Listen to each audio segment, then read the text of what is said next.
Hello, everyone. Today I wanted to talk about a 1949 film, Alias Nick Beal. It stars Ray Milland, Audrey Totter, and Thomas Mitchell, directed by John Farrow. It's recently released by Kino Lorber, and it also marks the return to commentaries by Eddie Muller. In the beginning of his commentary, so this is the first one he's done in about 3 or 4 years. But as we go through the movie, through the commentary, it sounds like this may be that there's not going to be a whole lot more coming. And I think he really wanted to do this particular commentary because a personal friend of his, Audrey Totter, has what was probably her biggest and perhaps best performance in a film. And Alias Nick Beal is a Faust in Hollywood type story. Ray Milland playing Lucifer, Beelzebub, Mephistopheles. There's lots of good names for him. And it's clear pretty early in the film that who he's representing. He's leading astray a incorruptible district attorney who has just been able to, who's trying to put away into prison the leading gangster of the town and state that he lives in. He's able to do this with the help of Nick Beal, and he's now compromising his integrity. He's the Reform Party in the state that he lives in is looking for a nominee for governor because of the notoriety, the publicity that Thomas Mitchell, who's playing this politician, is getting from putting away the biggest criminal in the state. He's the perfect choice to run for governor. But Nick Beal has other plans for him, and we see him tempt him away.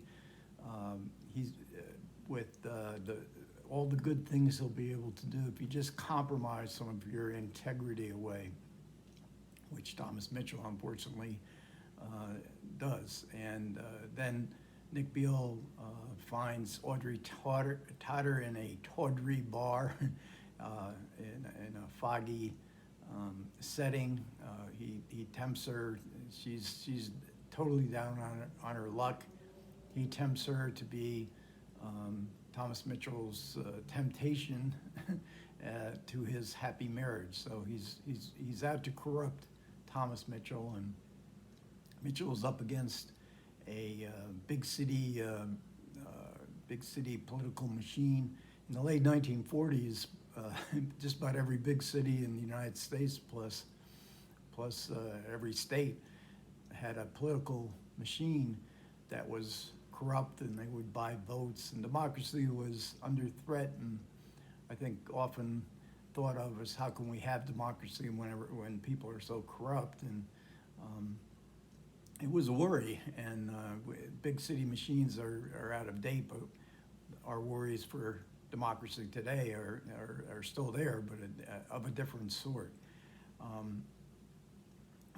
John Farrow was a devout Catholic. He wrote, the director of this movie was John Farrow, and he was a devout Catholic. And this is a pious movie.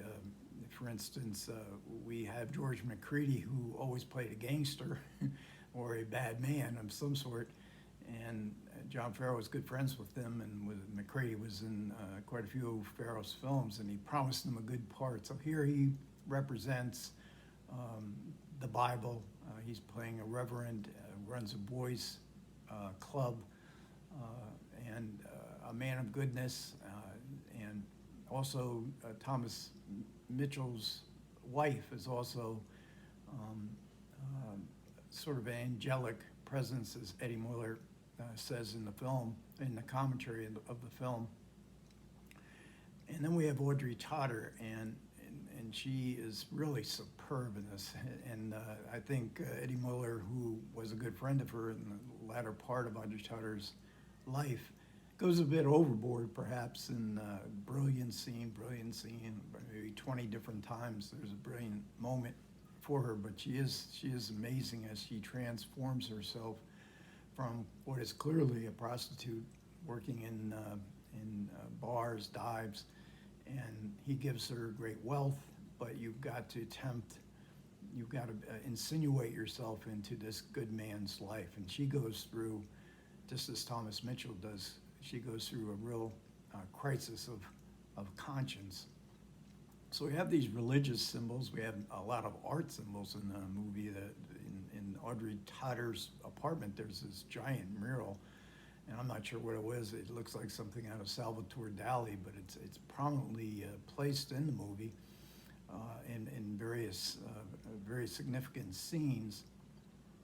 And the whole set design is really terrific. And this two movies before this, Farrow had made Big Clock, also with Ray Milland. That's Charles Lawton.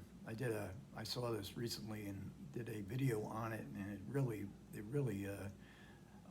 stunned me how good it stands up. And Ray Milland, excellent. Lawton, fantastic. And it was also written by Jonathan Latimer, who is a mystery novelist who also writes the plot to Alias Nick Beal.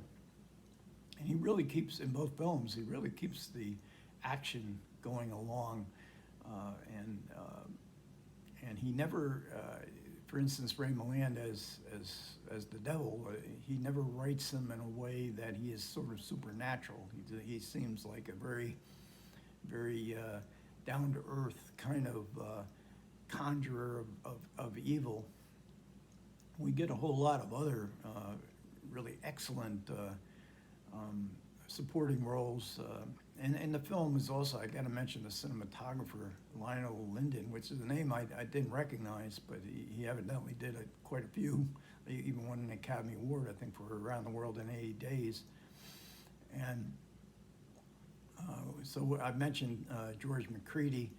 And let's go back a minute to Thomas Mitchell, because Thomas Mitchell was a character actor. I'm not sure I can't recall a role that Thomas Mitchell ever played, because he's really the protagonist of the movie, the star of the movie. Ray Milland has a very showy part, and I'm sure he really enjoyed playing the role of the devil. But Mitchell wouldn't have seemed to be the first choice for this level of film. John Farrow had turned down The Great Gatsby with Alan Ladd, and Farrow had made a few hits with Alan Ladd, and really Farrow had become Paramount Studios' big-time director, which is why he was offered The Great Gatsby, which you would have thought he would have instead, but he didn't want to make he wanted to make this film for whatever reasons. And but there's no talk that anybody other than Thomas Mitchell was even considered. I couldn't find any in my research on the movie. I couldn't find any evidence that Mitchell wasn't the first choice for this role, and he's really good in it. But it's really, I guess it is pretty much a once-in-a-lifetime opportunity for him to play a lead character and a good guy. He often plays drunks, and along there's I have to mention a few other of the character actors that appear in the film, because I just love the whole world, the Hollywood world of character actors, and how whether it was from Paramount or MGM or whatever studio, it's almost like a family affair. We see the dreams of our ancestors, and Fred Clark, he is the political machine boss. This is one of his first films that he becomes ubiquitous in both movies and TV. He plays Sheldrake in Sunset Boulevard. Darryl Hickman, who somehow survived his encounter with Gene Tierney a few years before this, too, in Leave Her to Heaven, and he has a small part in here. But I see other people, like King Donovan, names you would know the faces. Percy Helton has I did a video once where I said the Weenie King from Palm Beach Story popped up in the movie, and you just know, hearing the voice, who that is. Percy Hilton only has, I think, like a three-word sentence, and you pop right up because he's so recognizable. And in Eddie Muller's commentary, he says that when he shows Alias Nick Beal at film festivals, the audience immediately applauds. You know, a very knowing film noir type audience will know Percy Hilton right from, you know, one word, and you know who he is.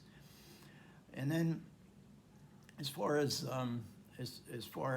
Eddie Muller's commentary, it's basically, like I say, he knew Audrey Totter, so we get a whole lot of exaltation of Audrey Totter, and I didn't really mind that too much. And then at the end, he talks about film noir and whether this Alias Nick Beal falls into the realm of film noir, and whether John Farrow and The Big Clock as well, is this actually film noir? And of course, I don't think John Farrow or anybody working in 1949 knew what film noir was. I think it was something that the French, obviously a French term, that was coined later on in the 1950s. It was just a style of making movies with very atmospheric, black and white, expressionistic kind of cinematography. Eddie Muller goes on to describe it as a godless world in which bad karma comes up. We see people suffering very bad karma. We see them making the wrong decisions, the consequences of those wrong decisions. And of course, this isn't a godless world. This is a world of God and the devil in Alias Nick Beal, and it really doesn't matter how you define. I know that's a big item in the world of people who love old movies. Is this a film noir? Is that a film noir? It never really makes any difference to me how you define it. But at any rate, I thought this was a really excellent film, well worth seeing for many different reasons. Hope I described some of them. And that'll about wrap up this video, and I hope you guys appreciate anybody who stuck with me this far. And you guys take care, and I will catch you next time.